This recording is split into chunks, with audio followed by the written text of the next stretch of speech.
ড্র্যাগনের মুক্তো। অনেক অনেক বছর আগে প্রাচীন চীনের এক পাহাড়ি গ্রামে থাকত এক গরিব ছেলে। তার নাম ছিল লি ওয়েই। লি ওয়েই ছিল পরিশ্রমী আর সৎ, কিন্তু গ্রামের মানুষ এক ভয়ঙ্কর সমস্যায় পড়েছিল। বৃষ্টি হচ্ছিল না, নদী শুকিয়ে যাচ্ছিল। গ্রামের বৃদ্ধেরা বললেন, পাহাড়ের ওপরে যে ড্র্যাগন থাকে তার কাছে আছে এক জাদুর মুক্ত, সেই মুক্ত থেকেই বৃষ্টি নামে। একদিন সাহস করে লি ওয়েই পাহাড়ে উঠল। কুয়াশায় ঢাকা শিখরে সে দেখল বিশাল এক সবুজ ড্র্যাগন, তার চোখে আগুনের মতো জ্যোতি। ড্র্যাগন গর্জে উঠল, মানুষ, কেন এসেছ?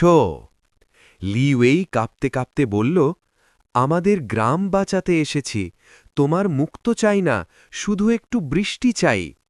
ড্র্যাগন অবাক হল, এত সাহস আর নিঃস্বার্থ মন সে আগে দেখেনি। সে তার জাদুর মুক্ত আকাশে ছুড়ে দিল। মুহূর্তে কালো মেঘ জমল, বজ্র গর্জে উঠল, আর ঝুম বৃষ্টি নামল। গ্রাম বাঁচল।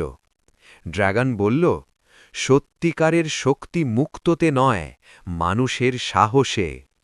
সেদিন থেকে লি ওয়েই গ্রামে ড্র্যাগনের বন্ধু নামে পরিচিত হল। শিক্ষা: সাহস আর নিঃস্বার্থ মন থাকলে বড় শক্তিকেও জয় করা যায়।